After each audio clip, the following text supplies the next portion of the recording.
داداش خدا رحمت کنه، غم آخرتون باشه. این که حالش خوب بود، چی شد یا مرد؟ والا چی بگم، عمرش به این دنیا نبود، پوسیده بود. دندون پزشکم حکم اعدامش رو داد و کشیدنش. ای وای خاک بر سرم. حالا کی قراره جاشو پر کنه؟ والا خواهر، شنیدم میخوان ایمپلنتش کنن و یکی بهتر رو جاش بیارن. میگم این شوهر مینا خانم نبود؟ همون مینا خانم که پارسال عمل لمینت کرده بود؟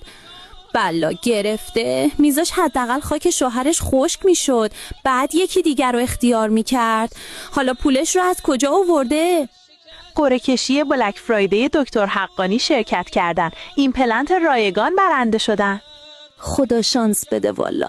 شما هم اگر میخواید توی قرعه کشی 3 تا ایمپلنت رایگان شرکت کنید، همین الان کلمه ایمپلنت رو زیر این پست کامنت کن و پیج دکتر حقانی رو فالو کن.